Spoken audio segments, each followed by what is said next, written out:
que queremos es, precisamente como lo dice la palabra, amplificar la diferencia de las dos entradas con una ganancia infinita, como lo hemos visto idealmente, para poder, en el caso de usar el amplificador con retroalimentación negativa o con una amplificación degenerativa, con una realimentación degenerativa, perdón, poder garantizar que se pueda usar el concepto de cortocircuito virtual, que se basa en el hecho de que la ganancia es casi infinita y por lo tanto las entradas prácticamente una vez que convergen o que llegan a un valor estable, prácticamente las entradas son B menos es prácticamente igual a B más.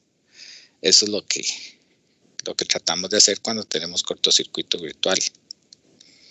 Pero recordemos que para lograr eso, el principio que se toma es que AD tiende a infinito, de tal forma que si tomamos la ecuación que está aquí, tendríamos que cuando AD tiende a infinito, entonces BD tiende a 0, porque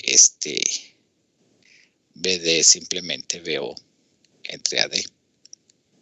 Entonces, aquí es cuando se da esta situación, es cuando logramos que el cortocircuito virtual se dé porque BD tiende a 0, entonces B menos tiende a ser igual a B más. ¿Alguna duda por aquí? ¿Estamos bien? Okay.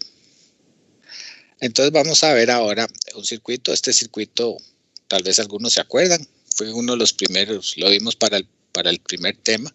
Creo que lo tuvieron que analizar en una tarea. O si no, lo dejé de lectura, no me acuerdo muy bien cómo fue el asunto. Pero el tema es que este sería, digamos, el circuito donde vamos a partir. Aquí les estoy mostrando la etapa diferencial, es la que está marcada aquí con un color más como verde. Y aquí tendríamos el modelo de pequeña señal equivalente. Recordemos que las fuentes se ponían en tierra y luego esta parte de acá pues simplemente es un espejo de corriente. Entonces lo que me interesa es el aporte de esta resistencia que le estoy llamando RB. Y luego aquí están los transistores 1, 2, 3, 4 y 5 que se refleja aquí claramente. 1, 2, 3, 4 y 5. Ahí estaría la misma configuración donde estoy poniendo sombreado lo que son los transistores en su modelo de pequeña señal, en su formato de emisor común, usando parámetros híbridos. Entonces ahí estaría. Bueno, más o menos estoy haciendo como un repaso del primer tema. Después tendríamos acá los otros transistores, que sería ya el amplificador diferencial y el amplificador de alta ganancia, que prácticamente consiste de estos dos transistores, el amplificador de alta ganancia, y que los estamos mostrando aquí como 6 y 7. Sería el 6 y este es el 7.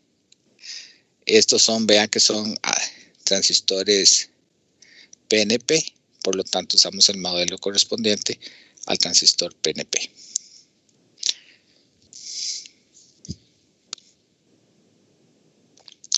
Y siguiendo, terminando el modelo, aquí tendríamos el modelo completo, donde prácticamente este transistor sería el de la etapa de salida, que lo estamos representando acá como el transistor 8, y donde esta resistencia R4 es la que tenemos acá, y esta resistencia R6 pues sería la resistencia que nos está dando en el espejo de corriente este transistor. Entonces aquí está RB, que es el transistor B, RC, que es el transistor C, que serían, digamos, lo que nos interesaría sería la resistencia del colector, que prácticamente es como 1 sobre HOE. Bueno, eso ya lo hemos visto.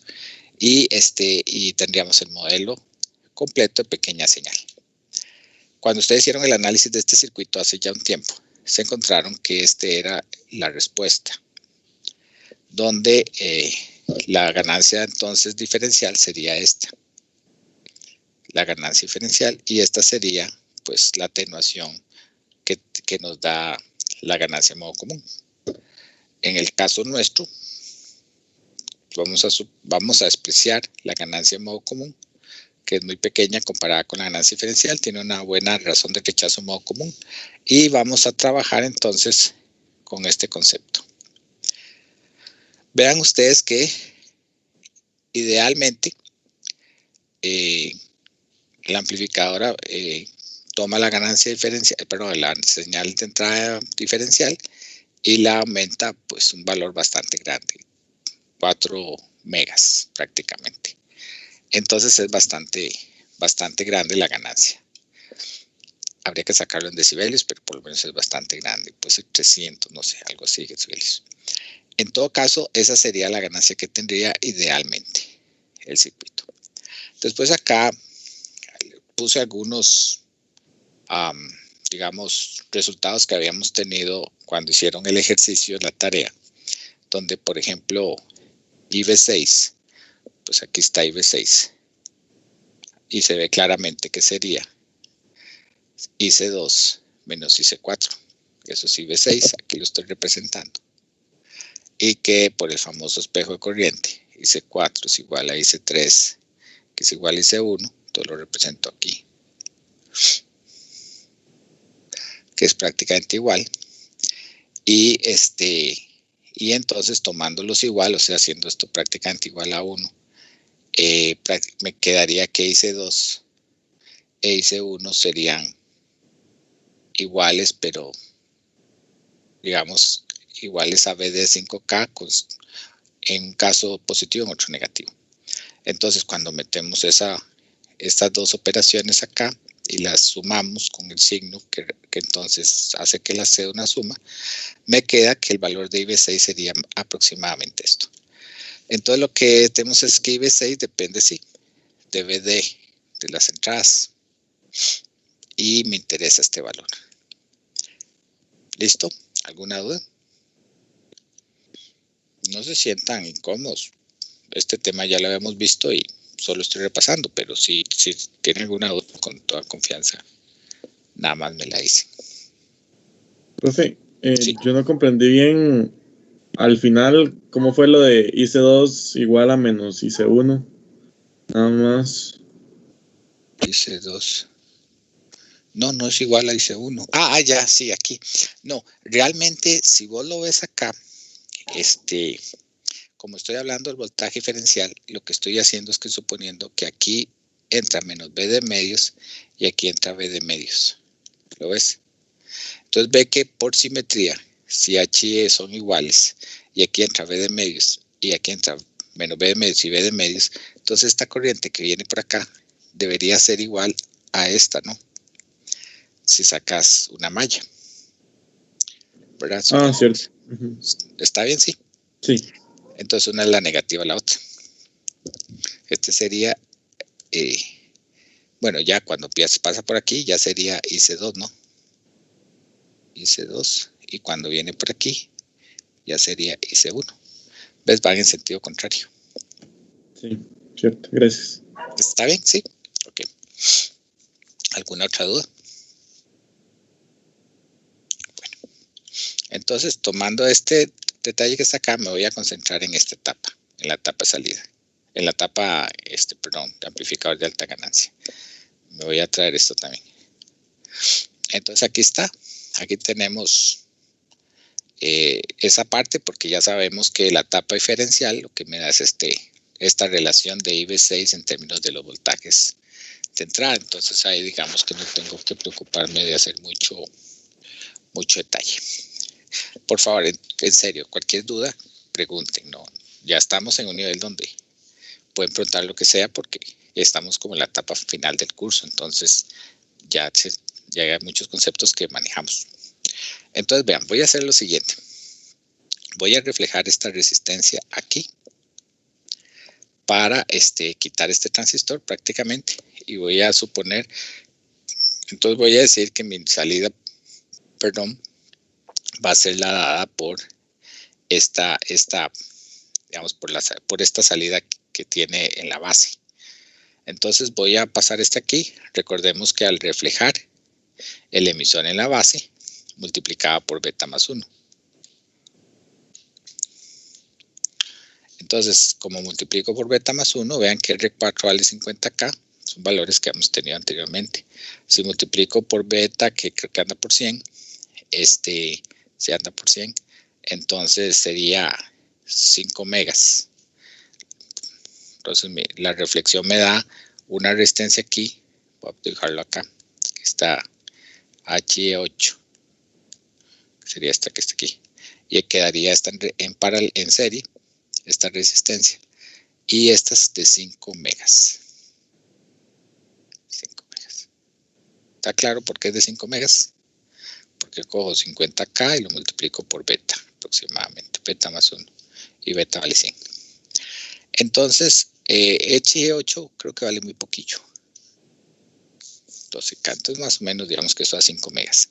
Vean que esta resistencia final, la resultante, que sería la que está aquí, queda en paralelo con esta. RC vale 35 megas. Si yo saco 5 megas, aquí como RC vale 35 megas. Si yo saco la resultante, el paralelo de estas dos, pues va a mandar prácticamente la más pequeña. Y esto más o menos daría 5 megas, un poquito menos. ¿Por qué? Porque el paralelo de resistencias generalmente dan el valor de la mínima cuando hay una gran diferencia entre las dos. Entonces anda por 5 megas, más o menos la resistencia total, la que vería desde este punto. ¿Estamos de acuerdo? ¿Dudas? Listo. Entonces voy a dibujar el circuito de esta manera. Vean que lo que hice fue sacar una resistencia equivalente en este punto, que sería este. Y voy a trabajar con esta resistencia. Esta resistencia ya vimos que anda aproximadamente por 5 megas. Y voy a trabajar con este modelo. Tengo la entrada y tengo la salida por lo menos reflejada, que para los efectos me es suficiente. Aquí está el circuito final. Vean que sí, efectivamente RC anda aproximadamente a 5 megas. Y ahí tendría. Y vamos a decir que prácticamente ya con esto tengo la relación entre la entrada y la salida, entre VD y VO, para trabajar con esta parte, que es la que me interesa, el amplificador de alta ganancia. Ok, entonces ahí sabemos ya que la ganancia es bastante alta, era de 4.38 más o menos. Y entonces, tomando eso así, empezamos a ver, vamos a empezar a subir la frecuencia. Y cuando sube la frecuencia empiezan a darse unos fenómenos interesantes. Para eso veamos cómo se comporta el diodo cuando hay una frecuencia diferente a 0. Y aquí vamos a ver un par de conceptos. Solo los voy a mencionar. Esto es como de electrónica. Y hay un artículo que respalda esto. Yo creo que lo tengo por ahí. Se los puedo dar si no lo he publicado. No sé, tal vez Nati lo tenga. Nati, vos tenés el artículo en que viene todo el análisis de la capacitancia, de cómo se obtienen estos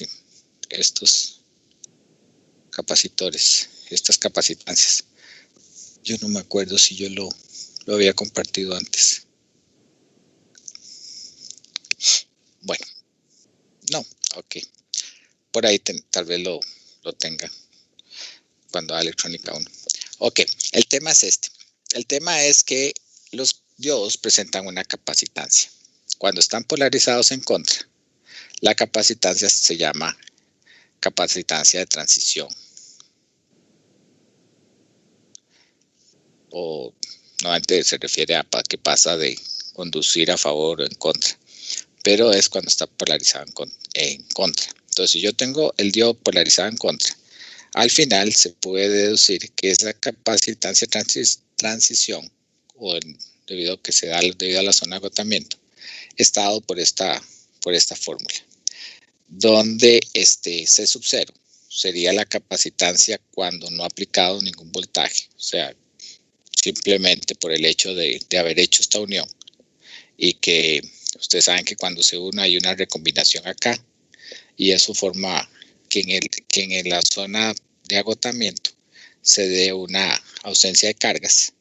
Y entonces forma una capacitancia. Esa capacitancia sería la que tendríamos inicialmente por el hecho solo de unir el material P con el material N, y está dada por la permitividad del espacio, por el área del material y por la distancia de la zona de agotamiento, que sería la distancia entre las placas. Entonces tenemos un área de placas, una distancia entre placas, y tendríamos entonces una capacitancia intrínseca.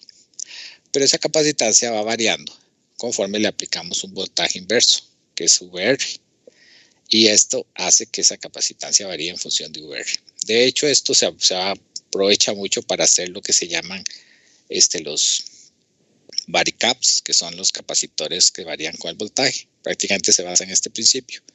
Y entonces tendríamos que esa capacitancia existe, donde el voltaje VO pues sería el voltaje que se generó aquí simplemente por la recombinación de los elementos, de los portadores, y es dado por esta fórmula, que ya conocemos los parámetros. N es la concentración de portadores, o sea, los que serían, dice donadores.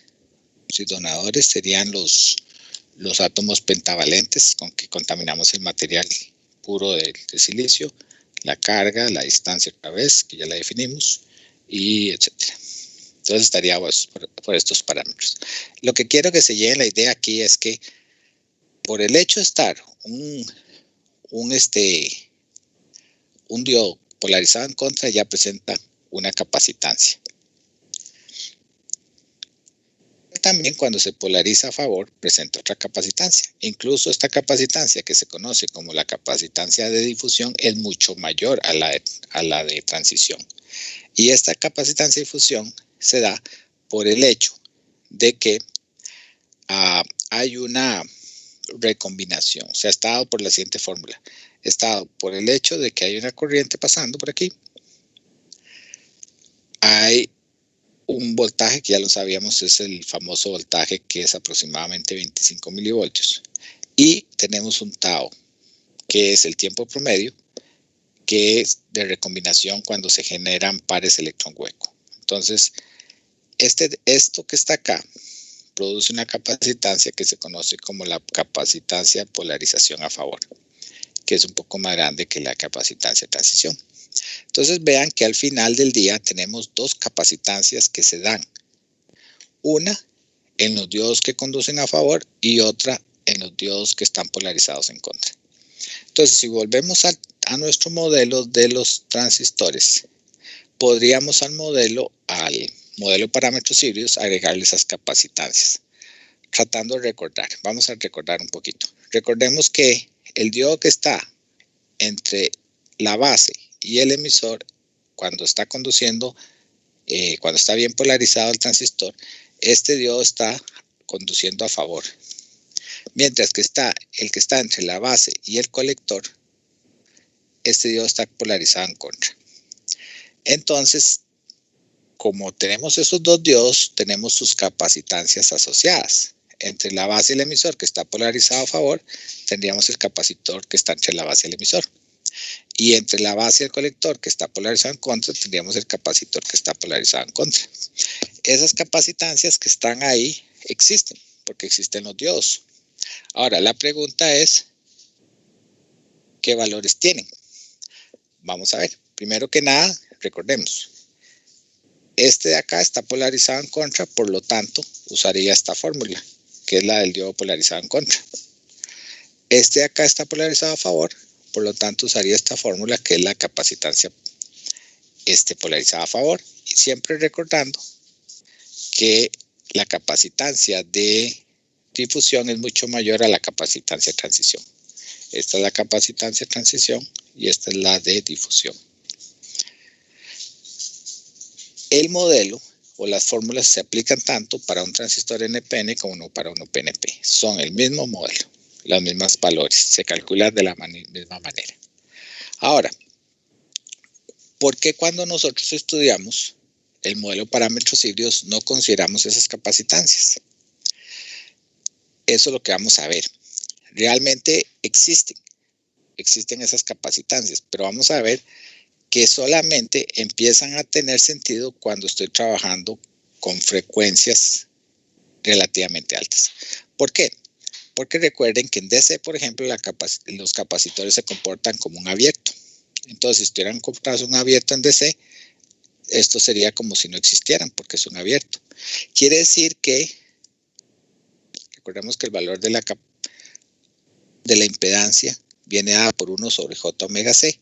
Entonces, aquí se ve claramente que conforme cuando la frecuencia es 0, prácticamente esta impedancia es infinita, por eso se comporta como un abierto. Y conforme esta frecuencia empieza a aumentar,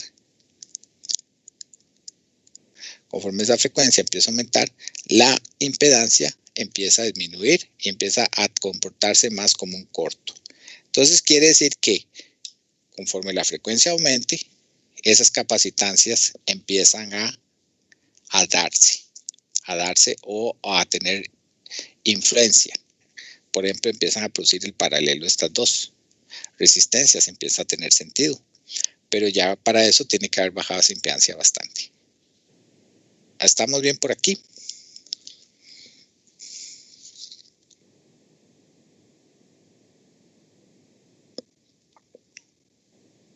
Sí, profe, todo bien. Me perdí con lo último que dijo de la impedancia. Ok. Usted se acuerda que para un capacitor la impedancia es 1 sobre J omega C. Entonces ve que es inversamente proporcional a la frecuencia. Si la frecuencia fuera 0, bueno, acordemos que estos dos pi f es la frecuencia lineal. Si la frecuencia fuera 0, esta impedancia tendería a infinito, ¿verdad? Si f tiende a 0. Entonces, como tiende a infinito, prácticamente si usted tiene una impedancia infinita en paralelo con otra resistencia y esta tiende a infinito, prácticamente la que queda es la resistencia que estaría aquí, la que queda, digamos, influyendo. Entonces, como si no existieran, como si fuera un abierto.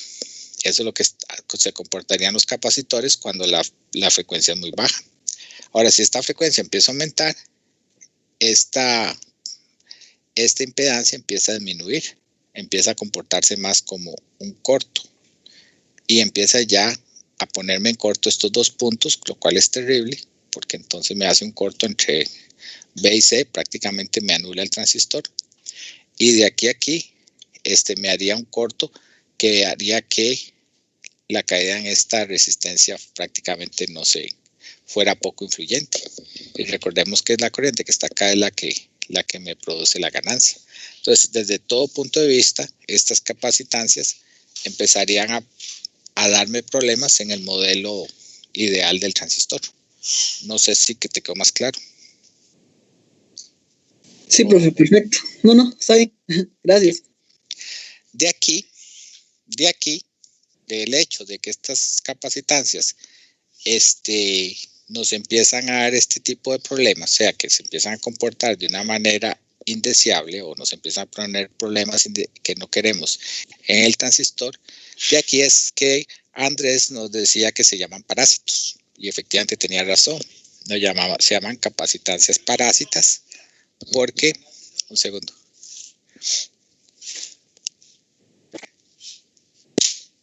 porque precisamente estas capacitancias están, digamos, influyendo negativamente en el transistor.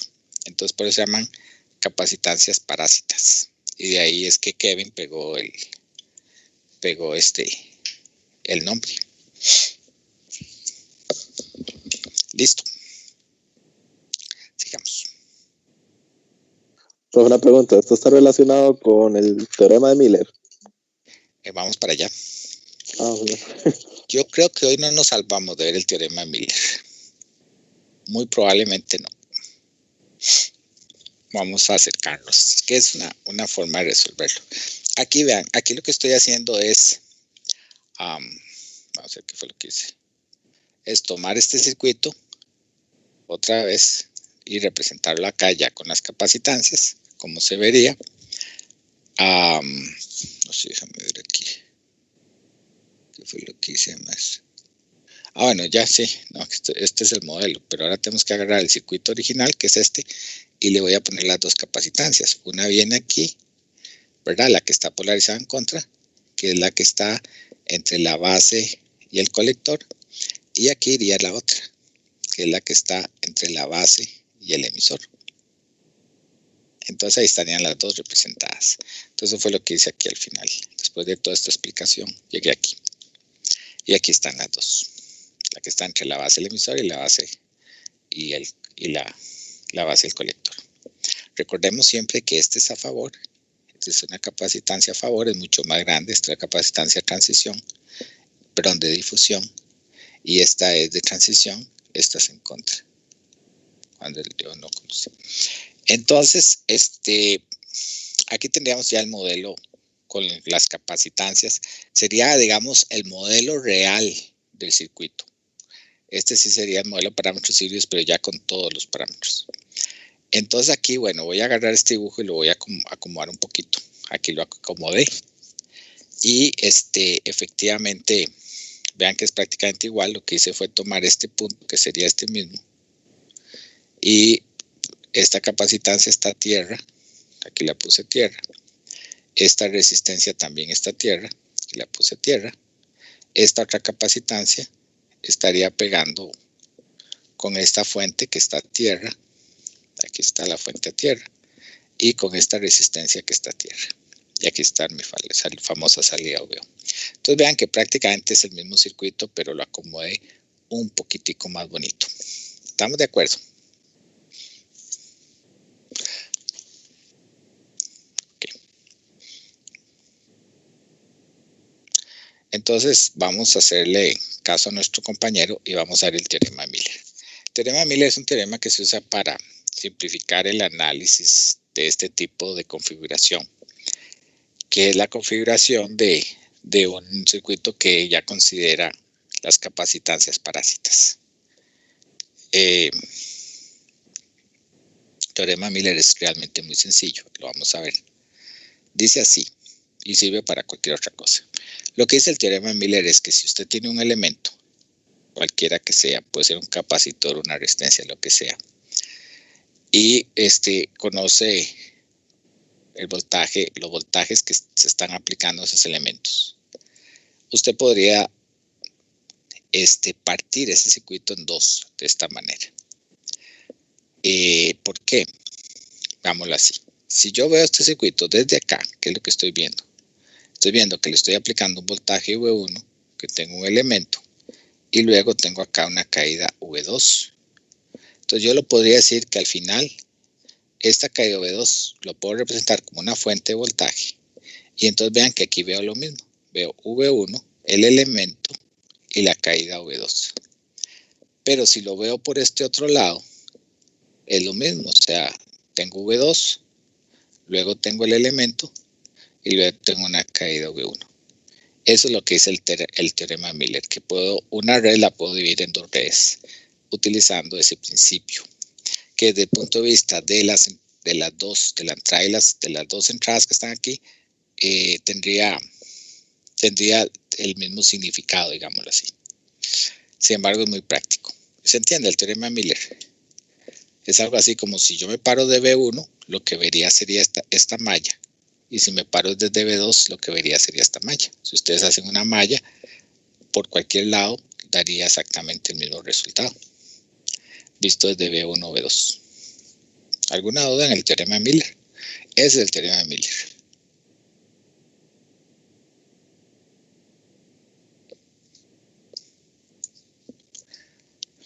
Bueno, apliquémoslo. Entonces voy a aplicar el teorema de Miller a este componente que está acá. Entonces vean que de este lado tengo el V1 mío, de este lado sería VB7 y el V2 mío de este lado sería VO, que son los dos voltajes que estoy aplicando. Entonces yo, de acuerdo con eso, yo podría, usando el teorema de Miller, decir, bueno, VB7, aquí tengo la capacitancia CBC y aquí lo que tengo es una fuente que sería VO. Y acá lo que tendría también por el otro lado sería una fuente que sería VB7. Acá la capacitancia. Y acá pues la salida sería VO. ¿Lo ven? Estoy aplicando el teorema de Miller a ese componente. ¿Dudas?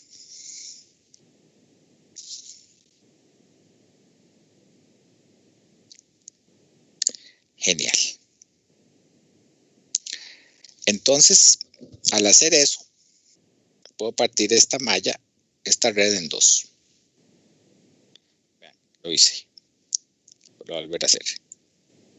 ¿Lo ven? Se partió en dos. Exactamente usando el mismo principio que les dije.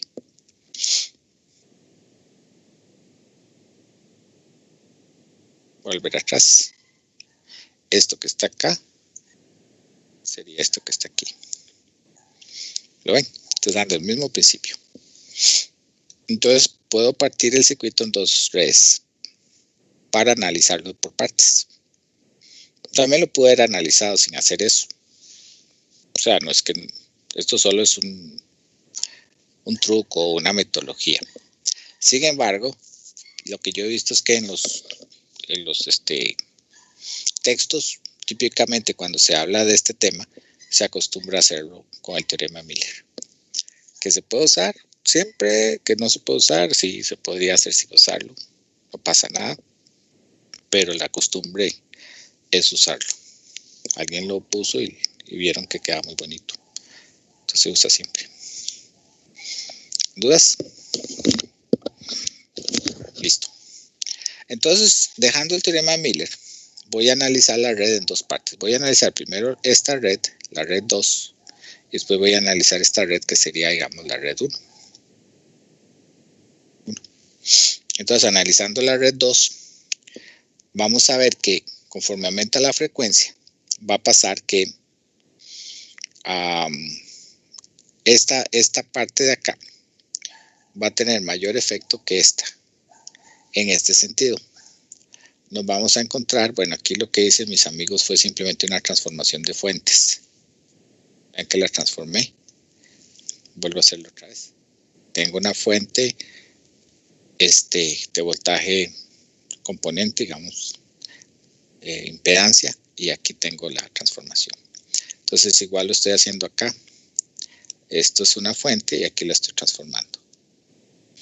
Entonces, bueno, hice una transformación de fuentes. Entonces, usando esa transformación de fuentes, me doy cuenta que esta corriente que está acá va a ser mucho mayor a esta para la frecuencia que estamos trabajando. O sea, inicialmente cuando todavía esta frecuencia no es suficientemente alta para que influya tanto. Y acá también esta impedancia que estaría dada por este término que queda en paralelo con esta otra, sería mucho mayor esta. Todavía la frecuencia no ha influido tanto para que sea aproximadamente igual a esta.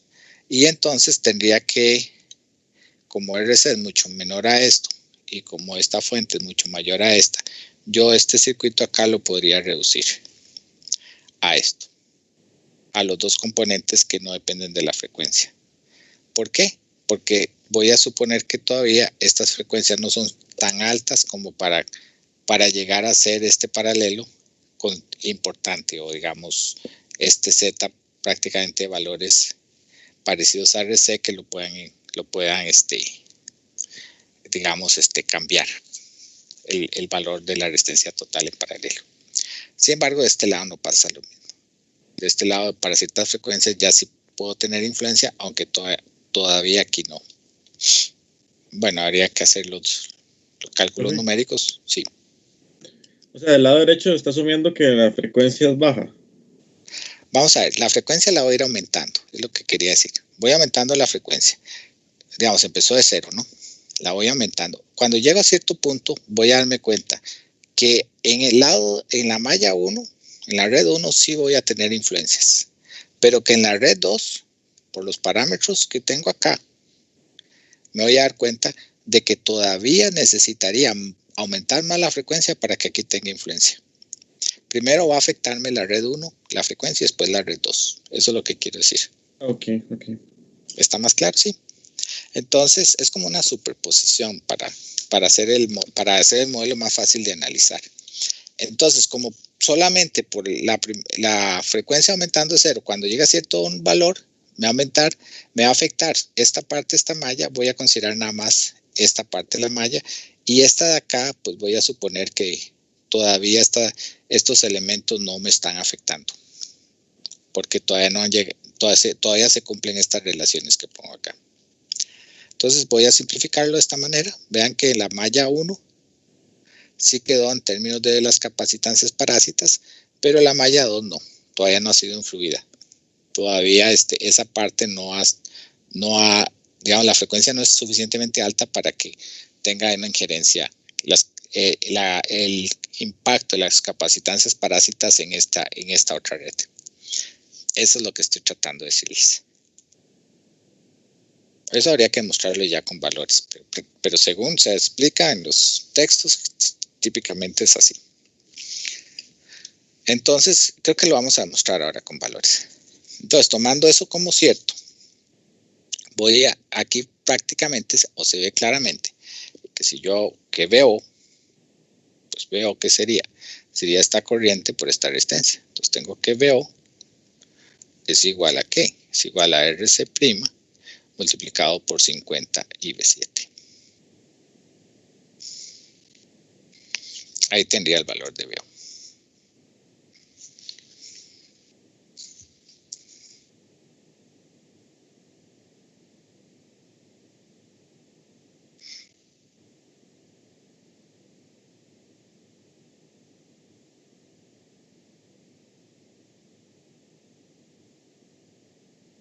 Perdón, ya voy.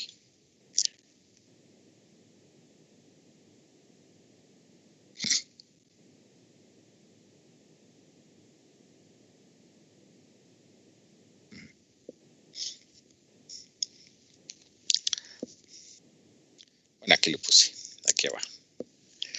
Entonces, ahora yo puedo ver aquí, si ustedes, lo voy a poner acá para no escribir tantos números. Si ustedes se fijan, esta corriente que viene por acá, por el capacitor CBC, sería la caída acá, y bueno, pues simplemente sería, voy a dibujarlo acá, esta corriente que está por acá, y CBC multiplicada por esta impedancia, que sería 1 sobre J omega CBC, tendría que ser igual a la diferencia de voltaje aplicada, que sería BB7 menos BO. ¿Cierto? Me van siguiendo, no se me duerman. Estamos bien todos. O sea, la corriente por la impedancia acá sería 1 sobre J omega CBC. La corriente por la impedancia, pues me da la diferencia potencial ley de Ohm. Pero yo tengo que veo vale este valor.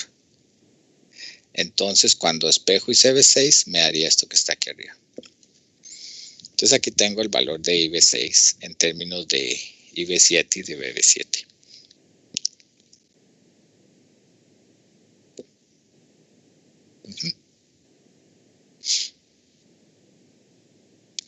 Ahora, si ustedes se fijan, aquí en este punto de acá, aquí, la corriente que está pasando por acá es IV7.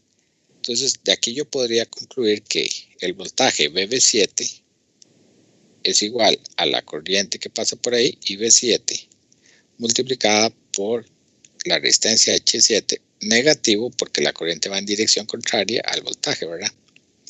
Para que fuera positivo tendría que ir la flecha, esta flecha azul, en sentido contrario.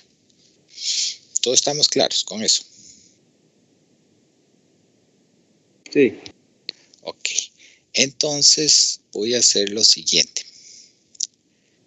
Voy a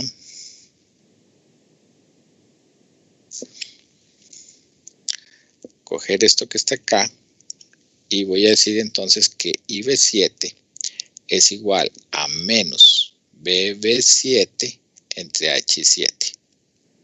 ¿Por qué? Porque me estoy basando en este resultado. Estoy despejando IB7 de ahí y me queda que es igual a menos BB7 por H7. Entonces, si fuera así, menos da más, entonces esto me quedaría aquí abajo, me quedaría igual a BB7 multiplicado por 1 más 50 RC' entre H7. ¿Cierto? Sacando BB7 a factor común. ¿Me siguen, verdad?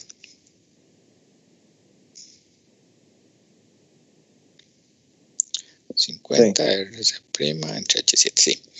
Entonces, al final, el resultado que me daría sería este de aquí abajo. Bueno, es este mismo. Aquí está otra vez. Ok. Yo le voy a llamar a este término que me dio ahí, a este término la capacitancia de Miller, porque fue el que salió a partir del teorema de Miller. ¿Cuál es la capacitancia de Miller? Es lo que voy a marcar acá. Es esto que está aquí.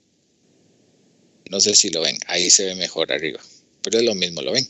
Entonces lo que estoy diciendo aquí, reescribiéndolo con buena letra, ICBC es igual a J omega por la capacitancia de Miller por BBT. ¿Ven la equivalencia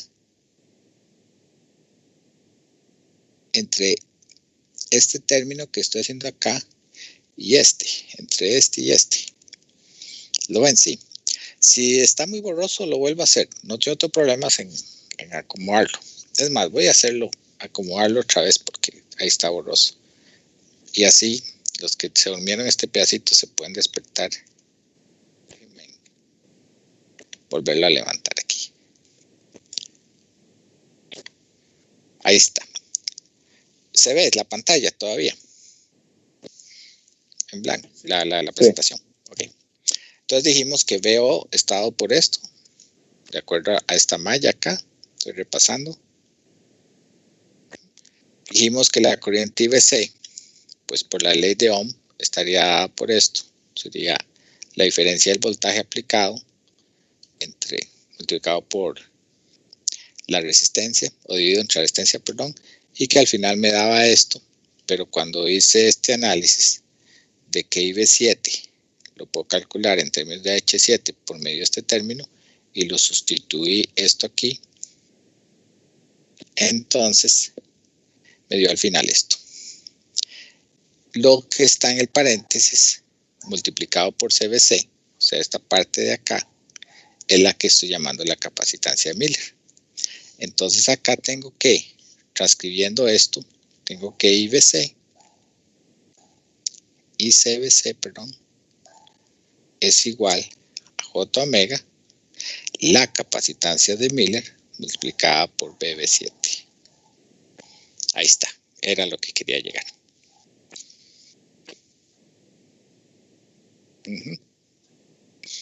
Entonces, vean qué interesante esto que dice aquí. Si yo solo viera este circuito que dice aquí o esta fórmula, yo diría, mira, esto es lo que quiere decir, así, solo leyendo esta fórmula dice, que si yo aplico un voltaje que se llama VB7 a un capacitor, cuya capacitancia es la capacitancia de Miller, pasaría por ahí una corriente que se llama ICBC. Vean que la fórmula que me genera esta ecuación es exactamente esta misma, ¿la ven? ¿O no la ven? Así, francamente, si alguien no lo ve, me lo dice. Voy a ir preguntando. Voy a empezar por Ignacio. Ignacio, ¿usted lo entendió? No, profe, yo no sé qué hizo ahí. Bueno, esto se lo va a explicar a Ignacio. Entonces, vea, Ignacio, lo que hice fue esto. Yo dije que BB7 va a ser igual a la corriente ICBC multiplicado por el Z de Miller. Pero yo sé que el Z de Miller es igual a 1 sobre J omega C de Miller. Entonces quiere decir que VB7 va a ser igual a ICBC multiplicado por Z omega, que sería igual a 1 a J omega C de Miller. Y entonces quiere decir que si paso esto aquí a multiplicar, me quedaría esto de aquí abajo. Sí, mira, cierto, tenés toda razón, profe. Entonces quedó más claro. Entonces vean que prácticamente yo podría, si esto es así, y estoy aplicando un BB7 y le está pasando una corriente ICBC, aplicando un BB7 y una corriente CBC, todo esto que está acá yo lo podría sustituir por una capacitancia de Miller. ¿Cómo lo ven? Porque le estoy aplicando también un BB7 y una corriente ICBC y me da el mismo resultado. Genial. Eso es tal vez lo fantástico. Aquí es donde el profesor espera un aplauso. Profe, qué chiva, pero lo que el profesor no le dice a los alumnos es que, o los estudiantes, es que lo tomó de un libro. Pero generalmente eso es lo más interesante. Entonces, al sustituir todo esto por una capacitancia de Miller, me queda en paralelo con esta otra capacitancia y me es más fácil el análisis. Lo voy a hacer acá. Bueno, esto que está acá es lo mismo que les acabo de poner allá. Y aquí está, ven. Vean que quité todo este circuito que está acá, lo sustituí por la capacitancia Miller. ¿Lo ven? Eso es lo que interesa acá. ¿Dudas? ¿Cuál es la ventaja? La ventaja es que, wow, la ventaja es bastante buena. Es que este capacitor me queda con este. Entonces yo puedo definir, por ejemplo, una capacitancia total, que sería el paralelo de la capacitancia de Miller con la capacitancia CB. Y esta, pues, me da una impedancia total, que la voy a poner acá. La capacitancia total. Vean que esta capacitancia está en paralelo con H7. Y aquí le estoy aplicando, pues, aquí tendría el voltaje. Este voltaje sería VB7. Y aquí le estoy aplicando esta corriente que es 50 IV6. Y prácticamente estoy como rebujando este circuito aquí abajo. Y luego aquí esta otra resistencia con una corriente que viene aquí. H6 y IV6. Pero lo interesante es que si ustedes se fijan acá, esto es una impedancia total que es el paralelo de estas dos.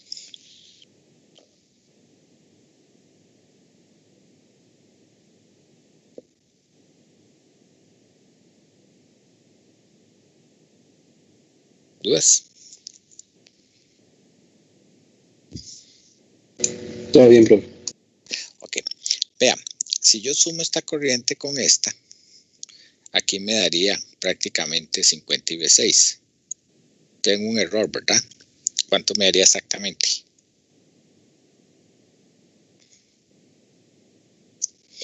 Me daría 51, ¿verdad? Porque 50 IV6 más un IV6.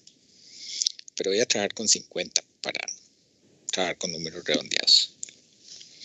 Entonces voy a quitar todo esto que está acá y voy a trabajar aquí con 50 IV6.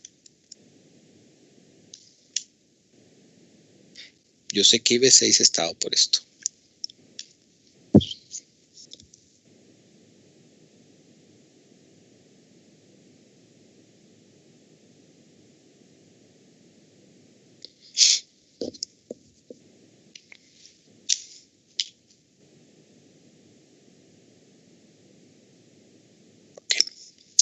Entonces, antes de hacer un poco de loco aquí, voy a hacer lo siguiente. No pierdan la vista de acá. Entonces, si ustedes, todo esto yo lo puedo poner de esta manera. Díganme si están de acuerdo. Yo puedo decir que aquí hay una corriente que es 50 IV6 y aquí tengo una resistencia que sería una Z total y aquí tengo un voltaje VB7. Puedo hacer eso mismo, ¿verdad? Lo mismo que está ahí. Esto es equivalente a esto. A ver, ¿quién no lo ve? Así, francamente.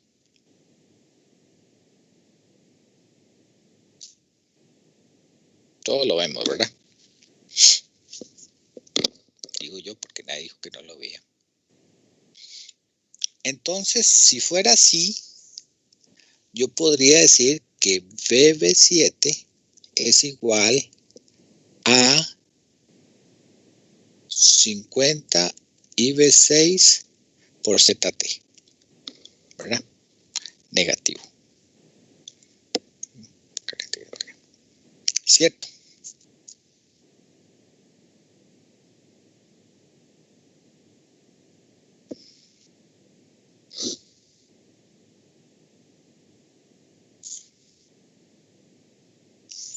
¿Por quién? Por IV6. VB7, ok.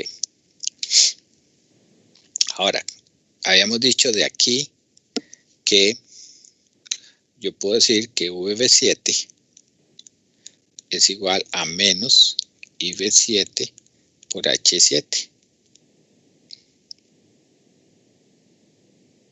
Entonces yo tengo de aquí que IV7 es igual a menos VB7 entre H7.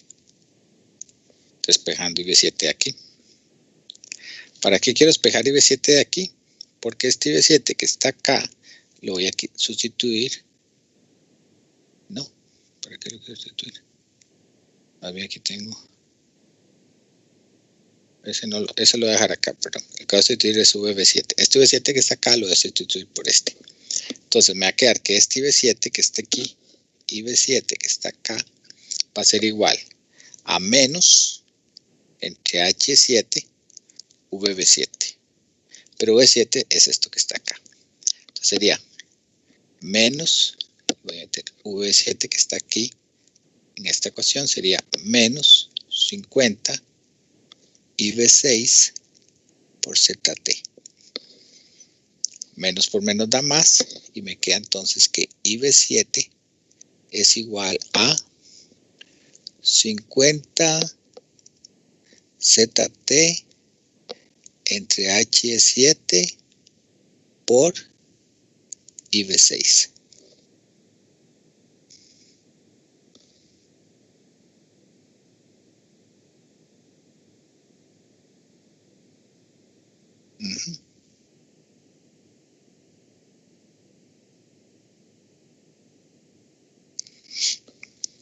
Y todo esto, mis amigos, es para coger este IV6 y sustituirlo aquí. Para tener, veo en términos de la entrada. En términos de IV6, el cual está a su vez en términos de esto. Entonces, voy a empezar acá, sacando esta ecuación aquí, la voy a poner aquí.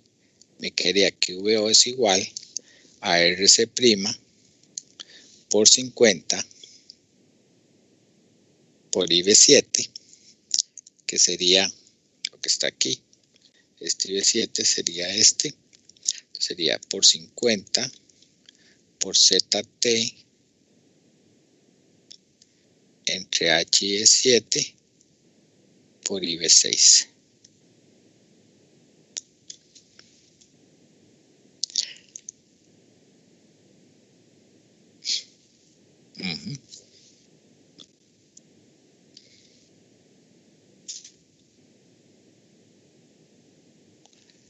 Y finalmente me va a quedar, sustituyendo este IV6 acá, me queda mi ecuación final. Que ya no sé dónde ponerla. Voy a escribirla por aquí. Aquí abajo. Entonces me va a quedar al final que VO es igual. Wow, sería RC' por 50 al cuadrado entre H y 7 por ZT y luego IV6 sería VO VD entre 2.5K. Y ahí tendría el valor de la salida en términos de la entrada y en términos de este componente ZT, que es donde quiero llegar. Entonces vamos a sacar ese componente ZT a partir de aquí. Si puedo sacarlo, aquí ya sé cómo sería el resultado. Ok, entonces creo que voy a tener que irme a la pizarra porque, o aquí mismo, aquí abajo. Voy a hacerlo acá. Ahí está la demostración, pero voy a hacerlo acá. Entonces tendríamos que, dijimos que el ZT es el paralelo de estas tres cosas. Entonces tengo, claro, pasa que ZT, el paralelo de CM con CBE, dos capacitores en paralelo se suman. Solo había puesto que se suman. Solo dije el paralelo, pero se tienen que sumar porque están en paralelo. Quedaría así el paralelo. Y entonces, ahora sí, voy a sacar ZT como el paralelo de H7 con este S total. Entonces quedaría H7 por 1 sobre J omega CT entre H7 más 1 sobre J omega CT.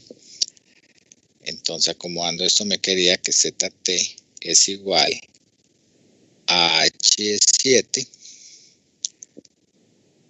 sobre 1 más J omega HCT por H7. Ese sería el C total. Entonces, cuando me lo traigo para acá,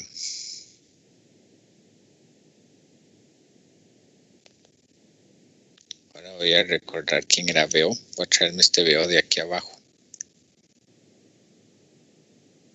Traérmelo para acá. Tengo que VO era igual, otra vez, a RC' por 50 al cuadrado entre H7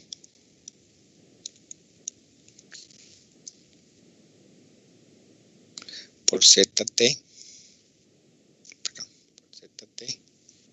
que sería todo esto, que sería H7 entre 1 más J omega ZT H7, y me falta un componente que es 2.5K entre 2.5K por VD. Entonces este H7 se va con este H7.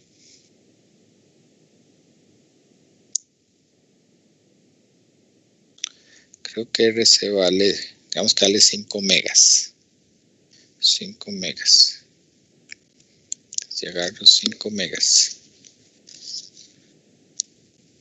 Voy a hacer esto. Un segundo. Aquí la matemática.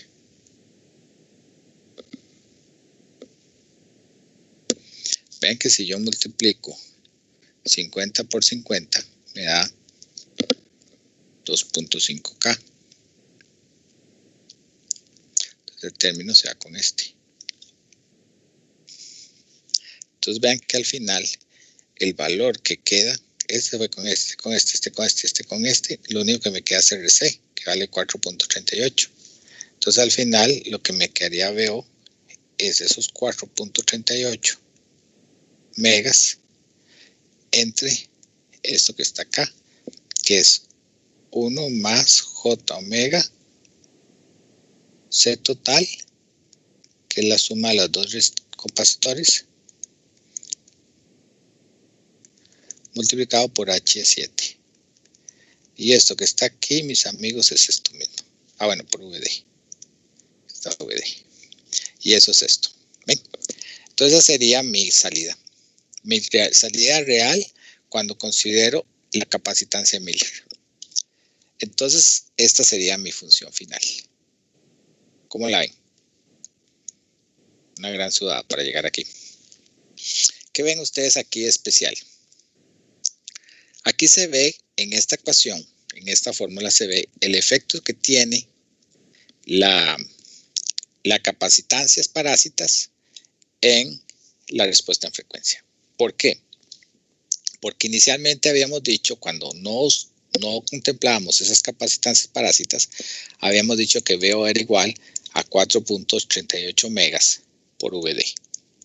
¿Lo ven? Este era el resultado que teníamos inicialmente. Aquí no habíamos considerado que la frecuencia afectaba la ganancia.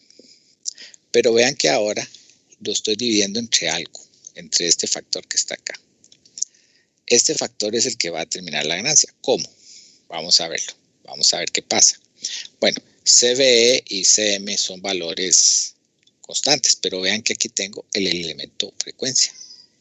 Quiere decir que al estar la frecuencia en el denominador, cuando esta frecuencia tiende a aumentar, va a ser que la ganancia total, que sería esta sería mi nueva ganancia AD', que depende de la frecuencia.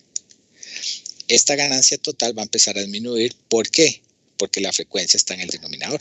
Si entre más grande sea la frecuencia, menor es la ganancia.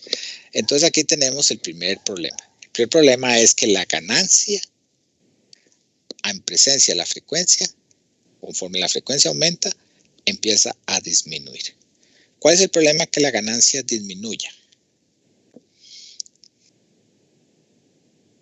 Y aquí, ¿quién quiere ganarse esto? Otra vez el chiste. Ok, ¿cuál es la ¿cómo se llama? El problema que la ganancia disminuya. ¿Se acuerdan?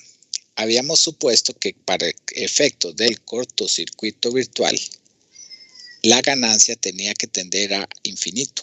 Entonces aquí tenemos el primer problema. Cuando empieza la frecuencia a aumentar, la ganancia va a tender a disminuir y este principio empieza a cumplirse cada vez menos. Entonces ya tenemos un primer problema, que es el problema de que a altas frecuencias la ganancia va bajando, se va disminuyendo. Entonces si quieren lo escriben ahí. Conforme aumenta la ganancia, de acuerdo a esta demostración que acabamos de ver, empiezan a influir las capacitancias parásitas y por lo tanto la ganancia empieza a disminuir. Eso es conceptualmente lo que está pasando. ¿Se entendió la idea o hay alguna duda?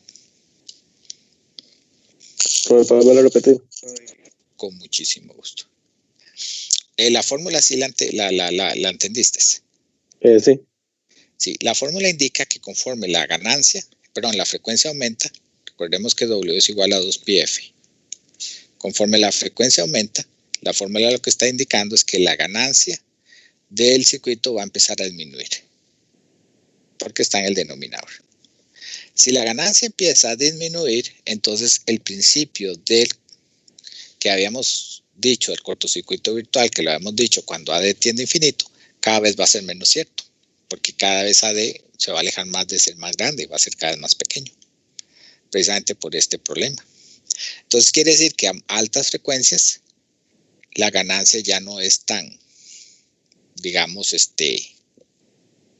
grande, por decirlo así. Eso es más o menos la idea. ¿Dudas por aquí? Con toda confianza.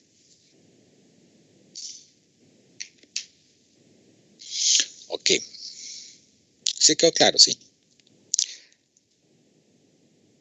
Ahora, la pregunta es, de los 100.000 es, bueno, pero ¿a partir de qué valor? ¿Cuánto tiene que ser esa frecuencia para que empiece a influir? Y eso tiene que ver mucho con cuáles son los valores que tienen estos capacitores.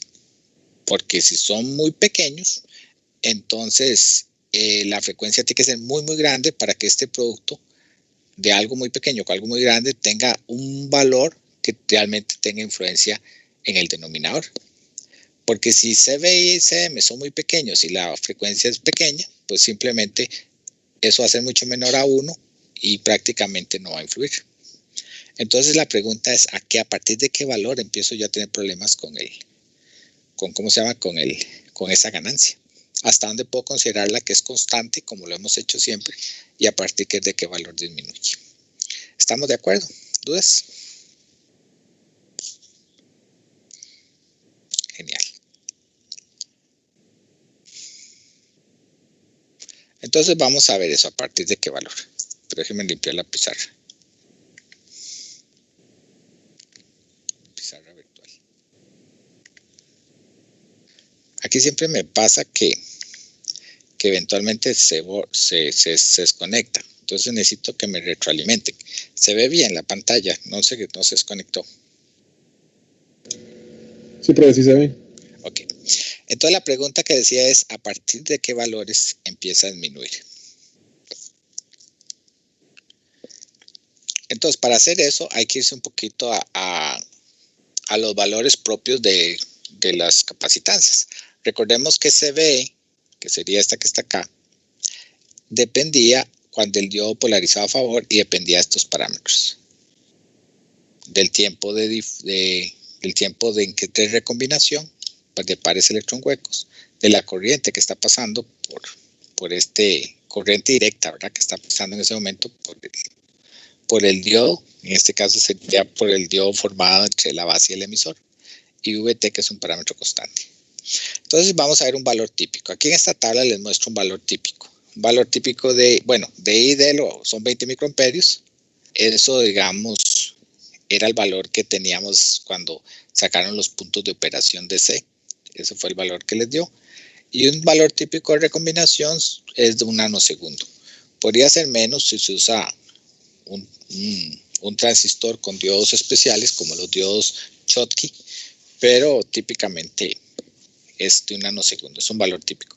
Entonces, si metemos estos dos valores acá, sabiendo que V7 es igual a 25 milivoltios, tendríamos un valor de referencia. Más o menos vamos a suponer que vale 0.8. Ya sabemos, lo importante es el orden. Ya sabemos que estas capacitancias parásitas andan del orden de los picofaradios. Entonces, andan del orden de 10 a la menos 12. Entonces, vean que no es así nomás, es un valor bastante pequeño, 10 a la menos 12. Ahora, recordemos que habíamos dicho que CBE, cuando está polarizado a favor, es mucho mayor que cuando está polarizado en contra. Entonces, este valor de CBS sería mucho menor. Vean que CBS me interesa porque lo tengo acá en la capacitancia Miller.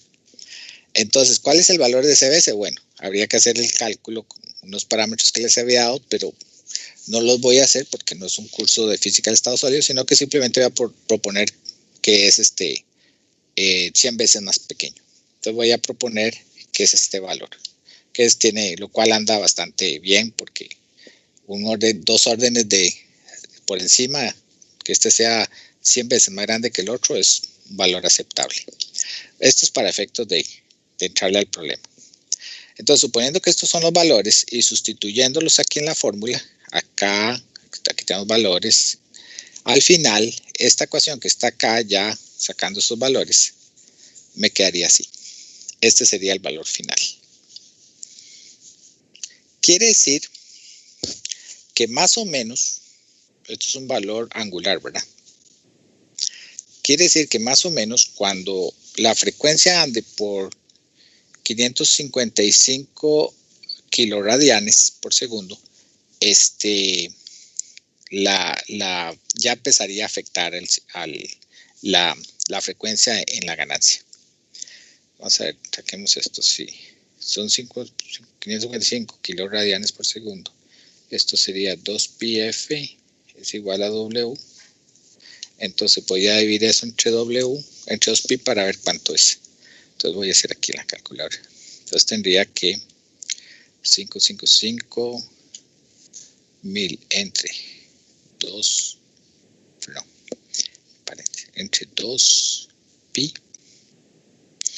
Más o menos esto es igual a una frecuencia más o menos de 88 kilohertz.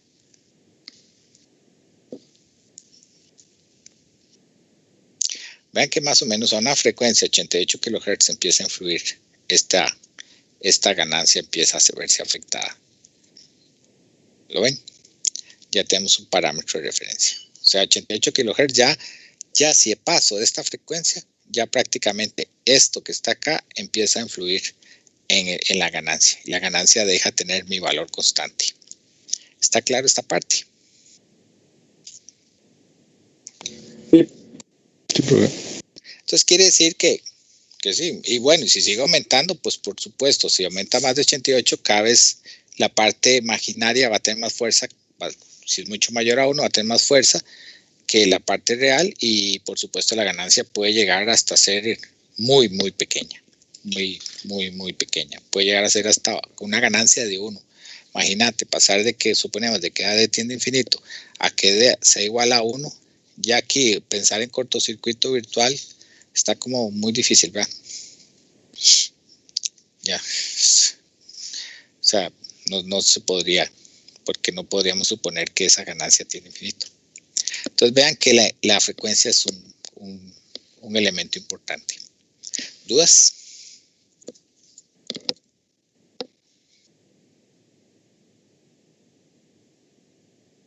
Bueno, voy a ver un par de cositas más y terminamos la clase. La clase de hoy no tiene quiz, solo quería mostrar esto y vamos a ver lo que quiero ver ahora. Ya tenemos esta parte de acá. Lo que quiero ver es la influencia que teníamos si la frecuencia sigue aumentando. Entonces, si la frecuencia sigue aumentando, vamos a tener la característica de que ya siempre la corriente va a ser mucho más grande. Esta corriente va a ser más grande que esta, ¿cierto? Pero ya por lo menos lo que sí va a ser cierto es que, pero aquí lo estoy enredando, lo que sí va a ser cierto es que esta capacitancia ya sí se vuelve del orden de esta resistencia si la frecuencia sigue aumentando. Lo que quiere decir es que ya que el hecho que decía yo que este Z era mucho mayor a RC y por lo tanto esto era igual a RC, ya deja de ser cierto para si la frecuencia la sigo aumentando. Entonces el nuevo componente que tengo sería el paralelo a estos dos. Entonces siempre se cumple esto. Entonces yo ahora tendría que VO va a ser igual a una impedancia total multiplicado por 50 y V7. 50 y V7 lo multiplico por la impedancia total, que sería la que tengo estos dos, y eso sería. Ahora, ¿cuánto vale esa impedancia total? Saquémosla aquí. La impedancia total sería RC' multiplicado por 1 sobre J omega CVC, que sería la impedancia debida a este capacitor, entre RC' más 1 sobre JCVC, y eso me daría aquí abajo la impedancia total final sería RC' sobre 1 más J omega RC' por CVC. Esa sería mi nueva impedancia total.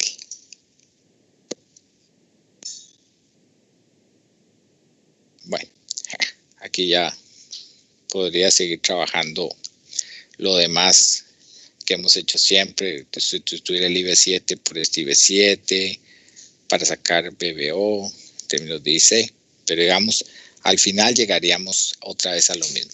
Llegaríamos a que esta es mi ganancia normal cuando no influye, pero vean que ahora mi nueva elemento que se introduciría debido a esta parte de acá sería este de aquí.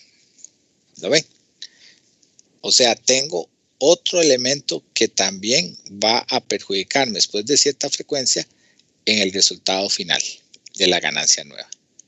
Ahora ustedes me dicen, profe, pero ¿y qué hicimos con la ganancia que hemos obtenido de este lado? No la estás viendo ahí, solo estás viendo ahora la influencia de este.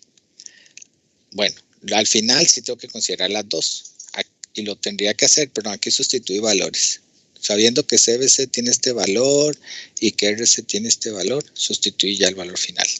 Pero al final, aquí estoy uniendo esto de aquí, estoy uniendo los dos resultados. Este fue el que me había dado anteriormente y este es el nuevo. Lo que hace es que se van poniendo como productos en el denominador. Así los voy representando como productos de ganancias. Es como si yo dijera, bueno, aquí tengo una ganancia, aquí tengo otra, la multiplico porque están en serie y la ganancia final es esa. Esa es más o menos la idea. Entonces vean que ahora tengo que mi ganancia depende, que mi respuesta, o sea, la ganancia en términos de la frecuencia depende de no solo de este, digamos, elemento, sino que también depende de esta otra frecuencia de acá. Depende de 2. Y para terminar con el cuento, voy a ver otro caso más, que es cuando ya la frecuencia todavía es mucho mayor y estos elementos de Miller ya dejan de influir y las que empiezan a influir son las capacitancias que tengo acá. Estas que estaban acá, que no las había considerado, que eran las del otro transistor, empiezan a influir. Aquí lo puse. Esta sería las nuevas capacitancias que me interesan. Si ordeno este circuito como está acá, tendría que en este punto tengo una capacitancia tierra. Estas dos capacitancias estarían en paralelo porque están a tierra ambas, y esta resistencia estaría en paralelo con ellas. Entonces voy a ponerlo así. Ahí está.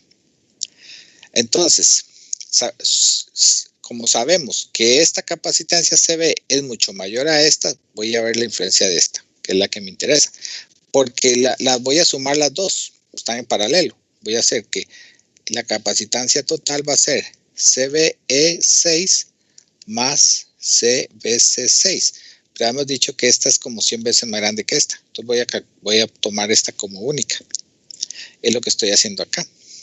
Entonces al final, mi nuevo elemento sería la resistencia, la capacidad o la impedancia total que vería de acá. Estaría otra vez haciendo el mismo procedimiento. ZT es igual a en este caso es HE por 1 sobre J omega CBE 6 entre HE 6, perdón, más 1 sobre J omega CB 6, y entonces eso me daría HE 6 entre 1 más J omega HE 6 CB 6, que es lo que estoy representando aquí abajo. Entonces al final me daría esto ya tomando valores. Para este caso, la corriente que nos había dado era 0.4 BC, y por lo tanto mi nueva capacitancia sería esta. Entonces, tomando eso como cierto, me daría este nuevo valor. Esa sería la influencia de la capacitancia parásita de este transistor 6. ¿Qué hago con este nuevo valor? Lo mismo, lo agrego al valor final de esta manera. No se ve, déjenme quitar esto.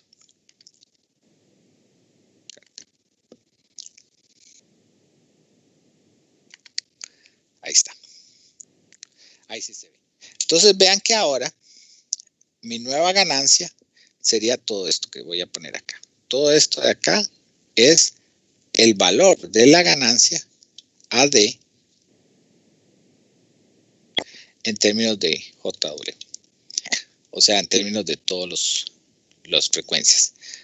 Cada transistor fue metiéndole una nueva, digamos, situación de corte, aquí de frecuencia, digamos, de influencia.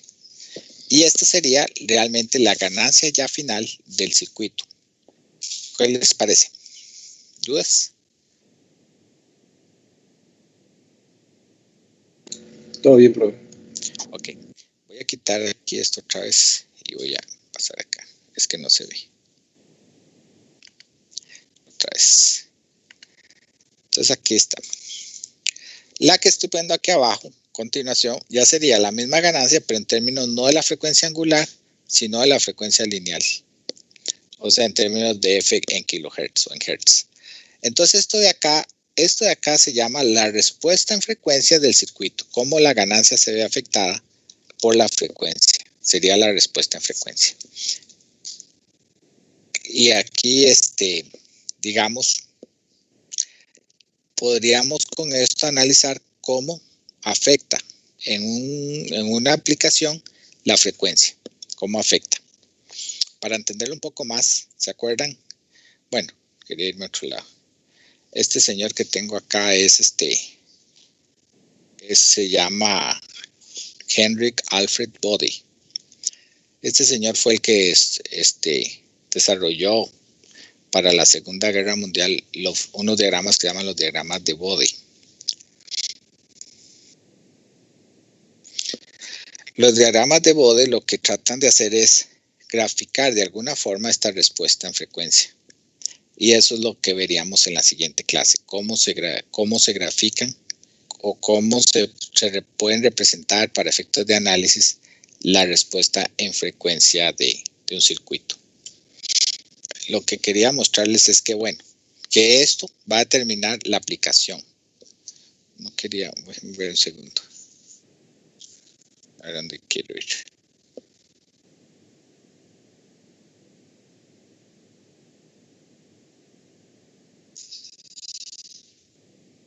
Dame un segundo. Ajá. Ok. Lo que vamos a ver en la otra clase es que usando los diagramas de Bode de este señor, se puede graficar esta solución.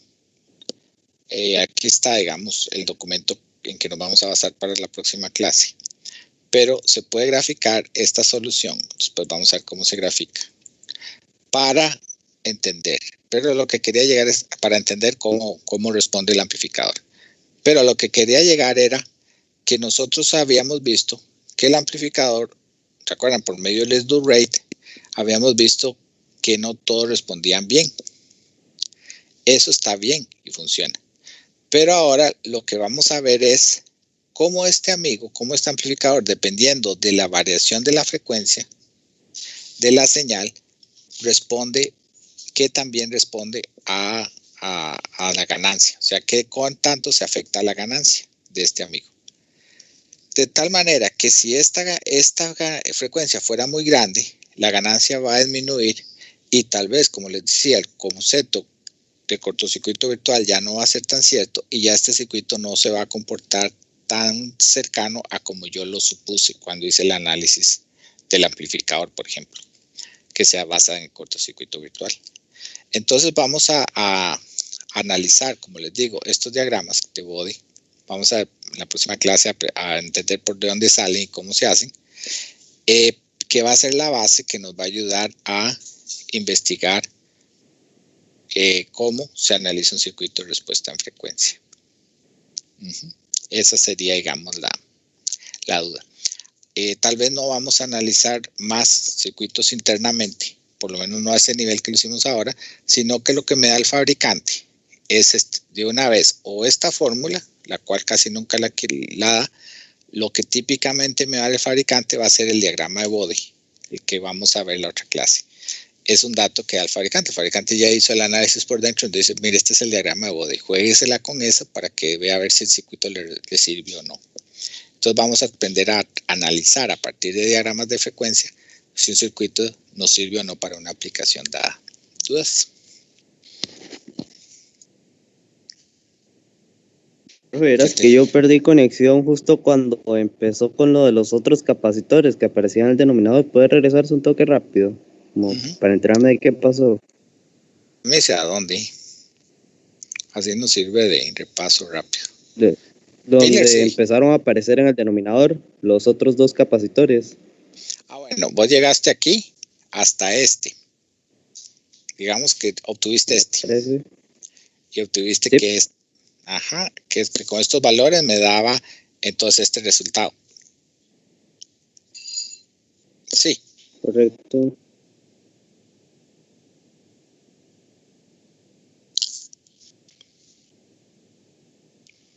Dime.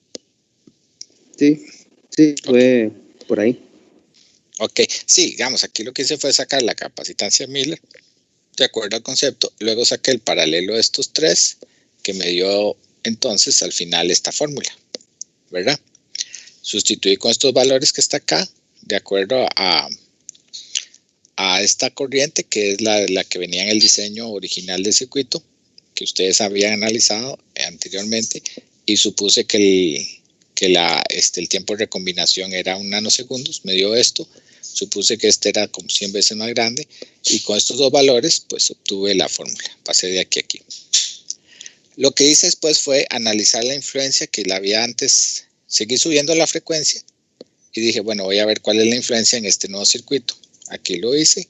Aquí sí tomé en cuenta este capacitor en paralelo con este. Saqué el paralelo de los dos.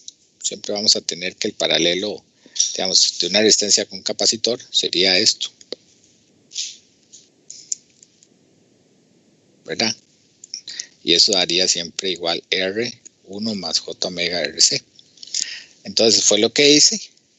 Y entonces vi que mi nueva situación me generaba pues esto que estoy poniendo acá. Era mi ganancia, pero ya solo viendo la influencia de estos dos. Entonces yo le decía, bueno, vamos a recordar cuál es la que hemos obtenido acá. Bueno, voy a darle valores a eso. Se los di aquí. Y teniendo esos valores, que ya tenía los valores de referencia, dije, ahora sí, voy a meter este nuevo resultado en la ecuación anterior, viendo los resultados de este. Entonces simplemente los pongo así. Uno multiplicado por el otro, como lo ves acá. El numerador es el mismo que el anterior. ¿Ve que es el mismo? ¿Ven que es el mismo numerador? Lo que cambié fue que este denominador y este denominador los multipliqué aquí arriba. ¿Lo ves? Hasta ahí estamos bien. Sí, ya me ubiqué un poco mejor. Sí, que es analizando este otro circuito. Y finalmente dije, ahora vamos a ver qué pasa con este otro. Habíamos analizado este, ahora veamos qué pasa con este. Entonces lo que hice fue sacar la capacitancia que estaba acá, que era la que me interesaba, que si vos ves, queda en paralelo esta con esta. Y entonces tomando eso, tirando a tierra, porque prácticamente ya no me está influyendo, lo que llegué fue a incluir, sacando estos dos en paralelo, llegué otra vez a la misma ecuación, al mismo resultado, digamos, del denominador, y lo incluí acá. Incluí el nuevo denominador acá. Acá está, en este caso. De hecho, es menor incluso que este. Y luego, lo que hice fue, usando el equivalente, que W es 2πf, lo pasé a frecuencia, que es este resultado acá. ¿Hasta ahí estamos bien? Sí. Ahí fue cuando volvió la conexión tuya. Sí, correcto. Okay. Entonces les decía que para la próxima clase vamos a ver, usando lo que nos enseña Bode, de diagramas de Bode, vamos a ver cómo pasamos de esta ecuación, cómo graficamos esta solución. Eso sería lo que queríamos en nuestra clase, que es normalmente ese gráfico el que nos da el fabricante en sus especificaciones para que nos